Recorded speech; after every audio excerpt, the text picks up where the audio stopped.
Hello, everyone. This is CC Schatz, and you guys are listening to WGSN-DB Going Solo Network, and we are on the Author's Corner, Meet the Author, and today we have a surprise for you. But before we get started with the show, let's do our homework. You all know that we're on GoingSoloMedia.com. That's where all of our shows are, all of our information, so we hope that you'll go there and check it out. And then, of course, we're on YouTube, so we want to make sure that you guys are listening to all of our shows that are there. We've got an array of shows, over 500 shows there. So we hope that you guys will embrace those and listen to those. And we've got wonderful hosts that are there too. So we want to make sure you like us, that you subscribe to us, and that you give us your comments. And we appreciate that. If you guys want to reach me individually, all you have to do is go email goingsolonetwork@gmail.com. And I would love to hear from you. We love to take your emails. It's wonderful. So let's get on with our show because I don't want to waste any time at all. We have a real treat. So you guys sitting down with us, we're going to bring him forward here. Let's do that real quick. Well, we have producer and director here with us, and we are very, very excited because this is something a little bit different that we have. And we want to bring the information. He's got this new film out now. It's called How Thoughts Become Things. And we're going to talk with filmmaker Douglas Vermeere. So thank you so much for joining us today. Excellent. Actually, it's Vermeeren. I see you're missing an N on the end of your. Vermeere. Oh, that's maybe why. Not to worry. It's okay. We're here to talk about the movie, not me anyways, right? So thank you for having me. Well, let's talk about that. I want to know a little bit about you, though, Douglas. Sure. Tell us a little bit about your journey, because this is very exciting for us, the audience and myself, that you're a filmmaker, you're a producer, a director. How did you get into this line of work?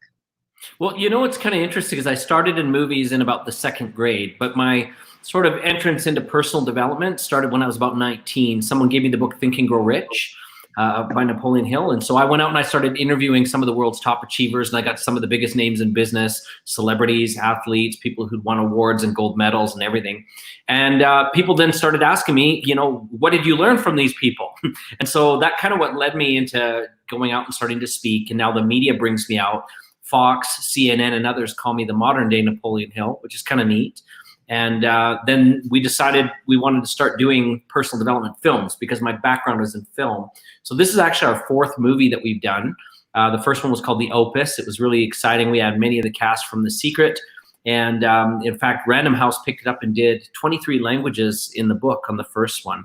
And then we did another film called The Gratitude Experiment, because the power of gratitude, I don't think, is really shared enough in success books, right? Like all the top achievers that I interviewed do things very differently than what a lot of the success books share. They often talk about things like time management and goal setting, but nobody talks about gratitude. And then we did a third movie called The Treasure Map, which was all about mindset around money and abundance and things. And now here we are with what I think is probably our most powerful film that we've ever done, How Thoughts Become Things.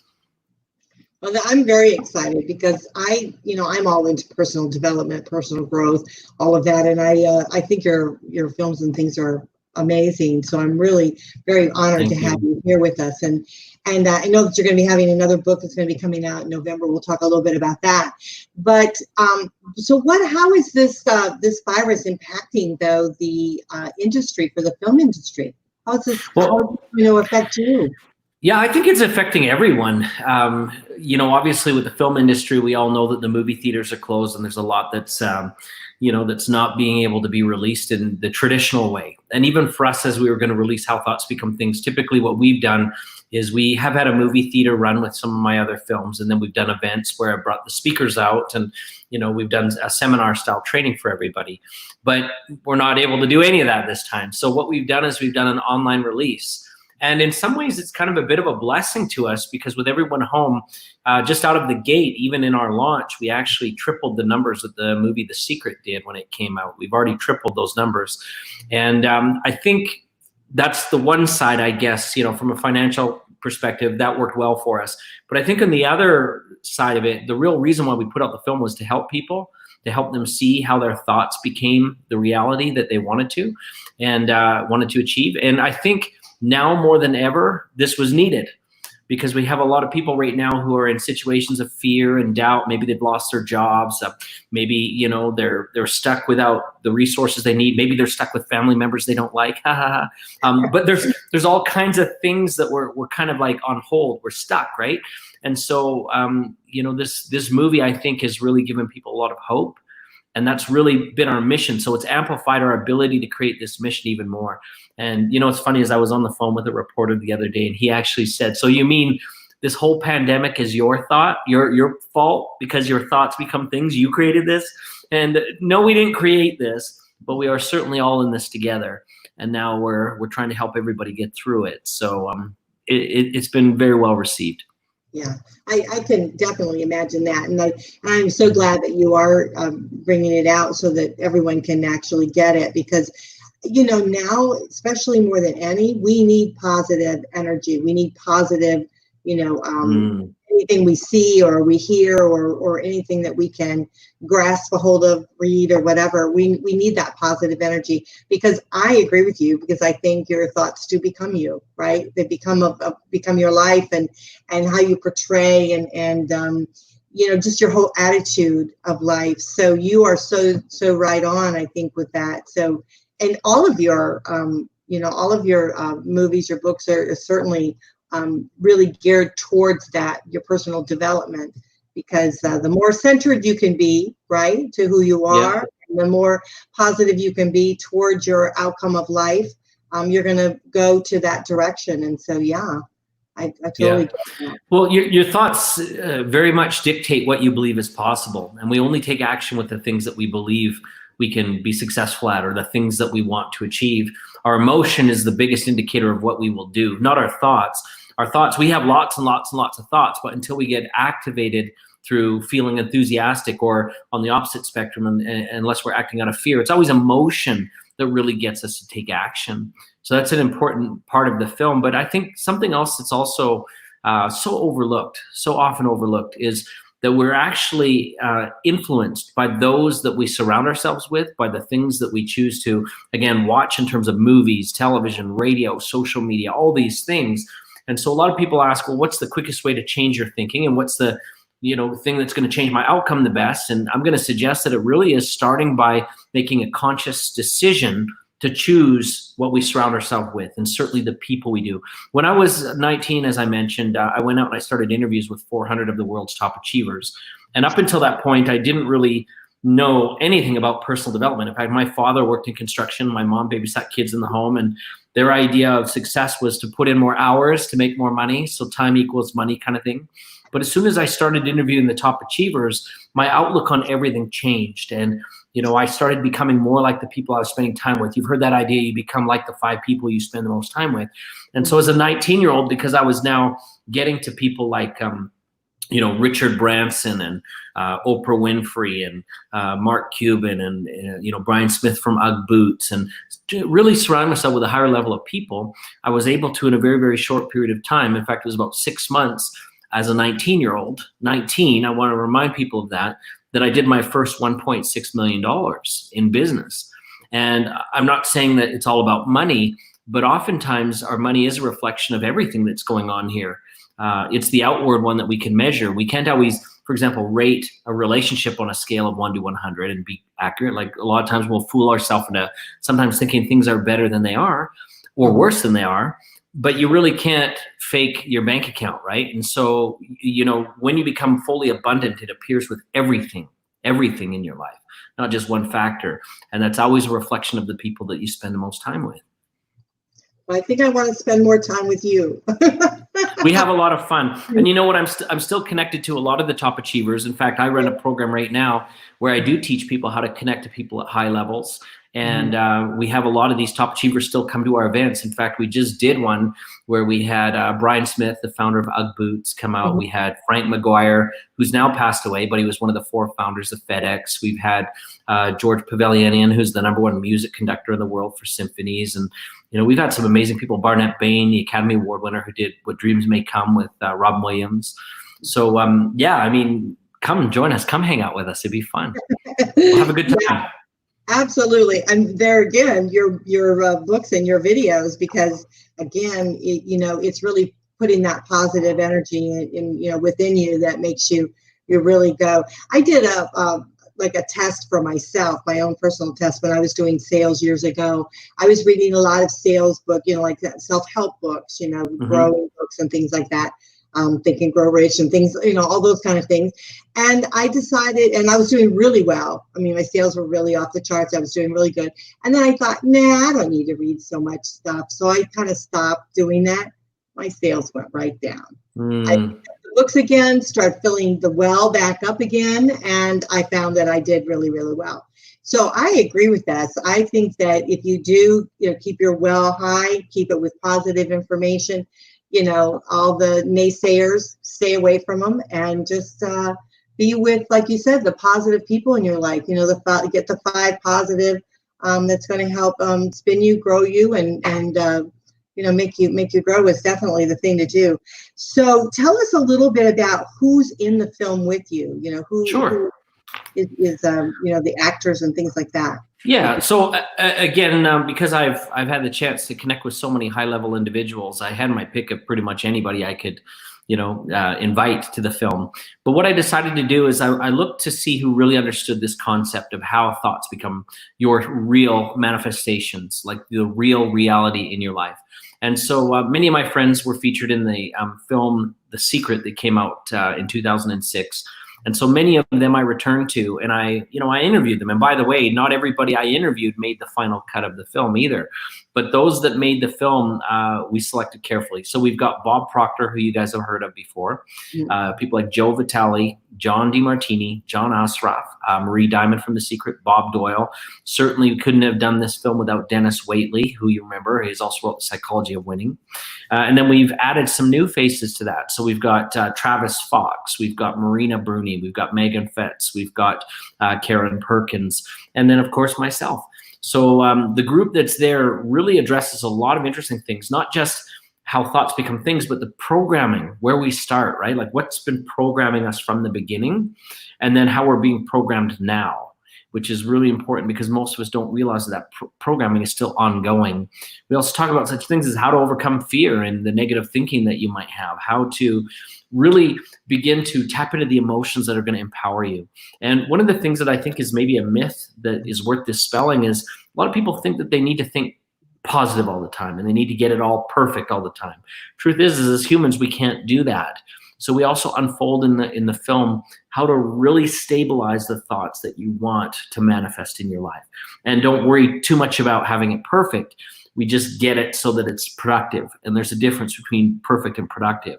So I think that's really, really important. So yeah, we had a fun time making it. Lots of great people, that's for sure. Oh, that's really great. And I think that is important, what you just said. And people really do need to understand that, life isn't perfect, so not everything is going to be perfect. And so if you just, start moving towards that, is definitely the way, and often people say, well, I'm not going to do something right until everything, all my ducks are lined up in a row.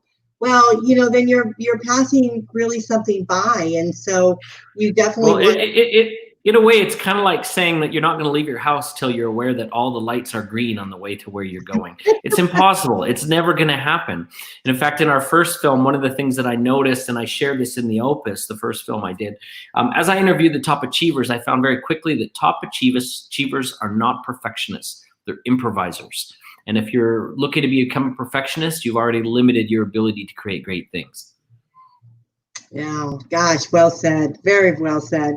So what do you think the audience is really going to take from this? I mean, we're talking positive, we've been talking about all that, but do you think that this will create, a pivot in their life? I just had a gentleman on, Adam Barkel, talked about pivoting and things like that. Oh, I know Adam. Yep. Yeah. Oh, isn't he a great guy? He's a great guy. He's super awesome. Yeah, super awesome. So we're doing really inspirational shows now. So and then having you here, it's just wonderful. So do you think that it will going to create that for them? Yes, it will. And in fact, I've already received emails back from people who've seen the film that it's literally changed their lives. In fact, my very favorite email that I received so far, I didn't expect, and it was from an 11-year-old boy. And he said that he was watching the film and specifically the segment on fear. And he said that there were a lot of things in his life that he was afraid of. And he mentioned specifically bullies. He mentioned that, you know, he was worried about in school, how we would perform. He was worried about the future. And now with the virus, he was worried about all that too. And I think that's one thing, like we've had a lot of adult conversations around the virus, but we really haven't asked the kids how they're doing, have we? So, you know, here he was in just a state of literal fear, almost to the point of paralyzation. And he didn't know how to deal with all these things. And when he watched the film, he said there were some things that were shared there about fear that he hadn't considered before. And they gave him a new perspective on how to now approach things. And so for me, that was powerful. But I've seen, you know, we get, you know, messages almost every day from people who said, listen, you know, whatever, you know, since I was a kid, I was wondering about my programming. Is there a problem with me? Is there something that maybe I'm doing incorrectly? And as they saw the film, they began to see that actually they just weren't being authentic to who they really were, and their programming was faulty, and the ideas that they were given about themselves and their circumstances were faulty. And you know, many times people are also, you know, stuck in this, how should we say it, autopilot, or this idea of what do you call it, ritual tendencies. And so we think small because we don't think big things are available to us. We don't think we're that brilliant. We think we're, you know, it's better to get along than to rise. And so I've gotten so many emails from people who've already said this film has convinced me it's time for me to put away my little self and to really step into who I'm destined to be. And to me, that's mission accomplished. That's the reason we did this film. You know, I think if more people will step into their greatness, it's something where as a community we'll rise, as a country, as a, you know, as a planet, we will rise as we all choose to step up. Yeah, very good. You know, as you're talking, what I was thinking is that those that suffer with anxiety, this would be a perfect film for them, because again, it's really your thoughts, you know, really that kind of put you in that place of anxiety. So definitely, I think this is very impactful. This is going to be very impactful for sure. So what were your biggest challenges as you were making this film? Wow, there's always challenges. Here's the other thing about thoughts too, just to share. Whenever you have a brilliant thought, right behind it, there's always these fears and these things that try and creep up to extinguish it. So the other thing is, with that question, what were my biggest challenges? Well, the biggest challenge always with anything is staying focused and true to what you know to be the mission, right? The thing that you're called to do, the thing that you're destined to do. I had many things along the way that, you know, kind of stepped in and try to create havoc with things, the virus being probably the biggest one. But you have to pivot, like what Adam said on your show, or you have to reinvent yourself. You have to find a new approach. In fact, I always say there's no such thing as problems. Everything is a puzzle, and there's always a solution to a puzzle. But the thing with most people is they also say, okay, yeah, I get that, but I'm not equipped to solve that puzzle. Well, the truth is you don't have to. That's why we surround ourselves with people smarter than us. Right? We surround ourselves with people who can help us solve the problems in life. So everything that we encountered, we found a way to overcome it with the support of all the people that are involved in this project. Now, what's my personal biggest kind of pet peeve / challenge on this project? To be quite frank, it's that I had to make it a certain amount of time. There was so much powerful information that I learned. Now, can you imagine you're sitting with Bob Proctor and you have him for a day, and you can ask him any questions you want. Then you move on to a guy like John DiMartini. Then you got Joe Vitale. This could have been a mini series, right? Like I could have done this to be a film that, you know, a maxi mega mini series that went on for weeks. So my biggest challenge, I think, was finding the best stuff that I wanted to share with the audience, but also being able to create a film that helped someone unfamiliar with this material, someone at the beginning, but also someone who was very advanced, someone who had already invested a lot of effort and time to learn this material. And I think we did it. In fact, that's one of the things that I'm really proud of, is that the film really becomes a different movie based on who you are coming in. And I've already had people say, after I've seen it, I've watched it again, and it's been a different movie for me the second time, and the third, and so forth. And I've got actually one lady that sent me an email, and she said that she is literally, and she expressed, she's not kidding, since the movie came out on April the 24th, she's now seen it close to 17 times, right? And each time it's different, right? And the cool thing is I can see why they would do that, because This time around, we didn't just put out a movie. When you get the movie, there's actually a workbook that you can download, and it takes you through these experiences, and it helps you understand what the concepts mean and how to apply them in your life. And so, yeah, the first time that you watch the movie, very different than the second and third and so on. If you're using the workbook, it's even more profound, right? Wow, that is amazing. It truly is amazing. And also, I think we absorb differently. We do. With each time, it does create that. We're going to take a quick break, and when we come back, let's talk a little bit about what are the steps between your thoughts between thoughts and manifesting things. Let's talk about that when we come back. So we're just going to have a moment of silence, and then we'll just come right back.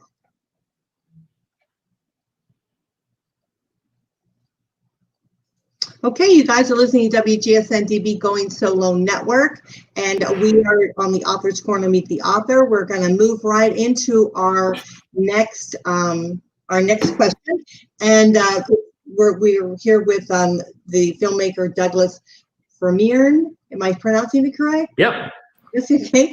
And it's You got how it. become things, and I'm very excited about this video myself because I love anything that's inspirational, that can really make us help with our personal growth. So I'm really sign me up. I'm ready to watch it a few times myself. But before, we were talking a little bit about your challenges, why you decided to do this, what got you into filmmaking, being a producer, and now we're going to talk a little bit more in detail about the how thoughts become things, and we're going to share with the audience how you guys can get the video, but also you got a new book that's going to be coming out. So I want to talk a little bit about that before we close the show today. But let's talk about the steps between thoughts and manifesting things, because often, here we're sitting here thinking to ourselves, okay, those shows about how thoughts become things. How does that manifest? How can we manifest those thoughts? Yeah, that's a great question. In fact, there's kind of two ways I'd like to answer that. One, there's something called the ripple effect, and we talk about that in the movie, where our initial thought, forms now ripples. But not all thoughts do that, right? Some thoughts are just passing, fleeting. They don't really mean a lot to us. They don't connect to us. They aren't part of our belief systems or our values, and we dismiss them quite easily. So the first thing to recognize is that not all thoughts are created equal. And that includes even your negative thoughts. Like, you sometimes might have a negative thought, but that doesn't mean that that's going to manifest for you. So we really have to understand that one of the first things is to recognize that where the thoughts land, right, that has a lot to do with our programming, the families that we're raised in, the communities that we've been involved in, the things that we believe, the things that we've read, the influences that we have. And so our programming really determines, will the thought land, right? Like, will it find root and nurture? And then as that thought, let's say that it does, and it connects to something, well, the truth is that doesn't even guarantee that we're going to do anything about it. Lots of people have really good ideas. In fact, Harvard once said that the average person has $6 million ideas every single year, but that doesn't mean they're doing anything about it, right? So we've all got great ideas. But I think the place where it really begins to take root is when it attaches to our emotions and our intuition, and it feels good. It feels like something we need to do. And by the way, it's not just the good feelings. Sometimes bad feelings cause us to have actions too, right? So it has to have that emotion attached. And when emotion gets attached to it, then our mind begins to build what I call the spiritual creation. It begins to get built in our mind. And we begin to look at things and say, well, how can this be done? What needs to be in place? What are the elements? Who could help me? Is this something that is meant for me, or should I encourage someone else to do it, or what have you? And as we begin to gain confidence that it could be us, that's when we begin to make a decision. And a decision is never a true decision unless it has action attached to it. So we won't ever do anything fully unless we really are committed. So as soon as we start doing something, then we begin to gain a little bit of momentum. And momentum is very different than motivation, so to speak. When it comes to motivation, it's fleeting based on what we feel like at the moment or whatever. But if we get momentum going, a lot of times it becomes habitual and we'll just do it. Now, the interesting thing is most people think that that's the conclusion. Thoughts now have become things, and they do to an extent, but it's not the end. The true end is what we call measurement and improvement. And oftentimes when things arrive in our life, we've got to take care of them in order for them to grow. Like, a good example would be a relationship. I mean, if you had the idea to have a spouse come into your life, you had an emotional feeling about it, you do the work, you get married, you slap on the ring, but then you don't really do anything afterwards, it's not going to stick, right? It's not going to last. So there is that effort that's concluded. Now, let me show you something really kind of cool. And this is what we talk about in the movie. This is the second thing I alluded to. I love the title, How Thoughts Become Things, right? Just like that. And the interesting thing is most people, they draw a line down the middle. And so they focus a lot on thoughts. And you hear a lot of people say, well, you don't want to think negative. You don't want to have fear. You don't want to have doubt. You always want to be positive and all these kind of things. And so, they really are talking a lot about thoughts. The other thing they're talking a lot about is things. I want to have the new car, the nice house, the perfect spouse, the perfect clothing, money in the bank account by far. And they're always focusing on these. Well, the truth is these two things will always exist. Your thoughts are always there. You're human. So you're always going to have good and bad thoughts. It's always going to come through. But secondly, thoughts actually always exist. If you want, say, for example, a Ferrari, they exist. They're out there, right?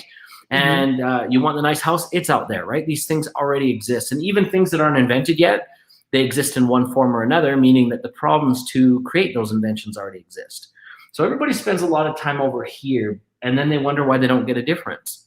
The truth is, this is the side that's more powerful. This is the one that's going to make a difference. And that's how. So how are we going to find the thoughts that will empower us? How are we going to surround ourselves by the influences that empower our thoughts and the supportive things that empower our thoughts? How are you going to get yourself into the ideal position so that your thoughts have that value that's needed and the emotional connections that are needed? And then I think this word is actually the most important one, and that's become. Become talks about the change. Who will you have to become to start attracting and also maintaining these things in your life?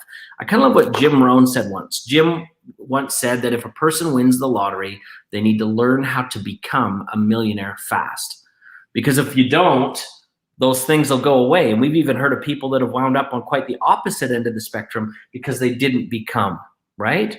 And so it's very important that if you want to be attracting these things into your life, I kind of like how Bob Proctor says it. He says that everything vibrates on a frequency. And if you want to have those things, you need to become on the same frequency. And that will then allow you to have them. But the problem with most people is they're too focused on the things, right? Give me a checklist on how I can, make money to do that. Give me a checklist on how I can do this and that and the other. And that's not really the sequence. This is what we have. You might be talking about what we do, but this is about what we be. And you have to be it before you can do it, before you can have it. If you want to expand what you have to expand who you are. And that will allow you to get to here. I kind of like what my wife said once. She said this quote, actions, meaning the do, actions speak louder than words. Yeah. But the truth is being speaks even louder than action. When we be the right thing, we will ultimately do the right thing. And even if we make a mistake, which some of us do, right? When we're doing that, we'll make mistakes. But if you are the right thing, if you're being it, you'll see that people will support you, right? This idea of fake it till you make it, totally a lie. Doesn't work. Never has, never will. In fact, if anything, in my research, as I've gone out and worked with the top achievers around the world, if you fake it till you make it, number one, they know that you're a liar. They know you're a faker, and they will not help you because that jeopardizes their reputation and their brand and their name and everything else. And no one likes to help a faker, right? So it's so important that you focus on the being and the become. And that's part of the journey that we share in the movie. Gosh, that is so spot on. I help a lot of people through the transition of relationship loss. And I often say when you're stepping into, being single, so to speak, you're really stepping into the person you're becoming. And so it's you have to choose how you want to live your life. And it's so true. I mean, all that you're saying is just I think this movie is really going to change lives. So I'm really excited about it. So let's share with everyone your website. Here's your website. It's, of course, www.douglas, Douglas, and his last name, Vermeeren.com. I have it right, I hope. And, you do? Now, how do we get the video? So can we go to the website and order the video? You cannot. It's not on my website. And the reason why, to be quite fair, is that although I produced and directed the movie and I'm also speaking in it, the movie's not about me. So we chose not to put it on my website. The movie really is for everybody. And the best way to find the movie is to simply go to howthoughtsbecomethings.com. So www.howthoughtsbecomethings.com. That'll get you the movie, just like this poster here, right? And it'll give you a chance to, like I said, claim that free workbook that's there and a few other free goodies that we've got. In fact, as I mentioned earlier, as we were talking, I wasn't able to cover everything in the film. Right? There just wasn't a way. So we actually have even put out kind of a book of powerful thoughts that the speakers shared as I was interviewing them. Some of those thoughts are not from the movie, and you'll get that book for free as well when you come to watch the movie. There was just so much power in this, as you can imagine. Like, how do you select, if you've got two pieces of gold, which one's shinier? Well, they're both gold, right? They're both gold. Which one do you give to someone? And so I had to be very selective, like I said. And so we've tried to share some of those other nuggets, if you will, in other forms, but we wanted to give you them. So you'll see them for free in the workbook. You'll see them for free in this other bonus that's there. And there's a few other goodies that we have. But yeah, head to howthoughtsbecomethings.com, and that'll let you access the movie. Oh, wonderful. Well, definitely we'll have to make sure everyone gets that information and they have it. Is there any last words you'd like to share with our audience today? Well, I think, considering our situation of what we're in the pandemic, number one, I want you to have hope, and I want you to be cheerful about it, and I want you to know that it's going to pass, and it's probably going to pass a lot quicker than you think. A lot of things are now opening up. So now is your time to, if you will, reset, to get ready, to come out to the world again and present the you that the world deserves. I want you to tap into your brilliance, and I want you to focus on what's really, really working for you. And I think as part of that, I challenge you to level up your network and the things that you allow influencing you, right? These are the things that really either open doors for you or shut them. And if you've got a network that's thinking small and a network that's not supporting you or empowering you, it's time to add some more power to that. Now, I'm not saying eliminate toxic people like some of the gurus do. Truth is, as I interviewed the 400 top achievers, they didn't run from problems. These people do not run from problems at high levels as top achievers. Instead, they manage them. So I'm going to suggest that even the people that you're labeling as toxic in your life, don't run away from them, just manage them better and spend better time with those that are going to lift you higher. By the way, there's only really two kinds of toxic people anyways. There's complainers and there's critics. Complainers, you can't do anything about it because they don't have any solution. They're just going to complain. So ignore that. Don't subscribe to it. Don't hit the like button. But with critic, the second one, critics are important. And sometimes critics actually are right. Sometimes you will have someone say something to you that is true, but you may not like that they said it or how they said it. So a critic is generally someone you can learn from. They're just not a good communicator. So it's important that you take that information and you recognize that maybe there's some validity there. But I am going to encourage you, as you prepare to head back into the world, as you prepare to be, part of what's going to be a bigger opportunity as we leave, try and surround yourself with people that lift you, edify you, help you become better, and certainly look at how your thoughts do become things, because they will. And you deserve the best that you can think about. Wonderful said. I could listen to you all day. You're just absolutely we have fun. Well, I told you need to come and hang out with our network. So that you'll need to do. Yes, sure. Absolutely, for sure. Well, you've been a joy to be on the show. I want to thank you so much for your time that you've given us here today. We've learned a great deal just on this talk that we've done here today, and I can't wait till we actually are being able to see the film. And again, everyone go to howthoughtsbecomethings.com. That's how you get the video and the workbook. And then again, what a special deal. You're going to get the book too. So, it's a no-brainer. So I think it's definitely a wonderful thing. Thank you so much for doing all that you do. Anytime. All of the books that you've created, the films that you've created, they've been inspiring. They're motivating. They help people. And it's wonderful. It's a wonderful profession that you've done. And so we appreciate that. Thank you. You're welcome. Well, thank you so much. The time went by so quickly. Y'all, I hope you enjoyed it as much as we did. This is WGSN-DB Going Solo Network, the Author's Corner, Meet the Author. Go to goingsolomedia.com. We'll try to get all the information there for you so that you can get it.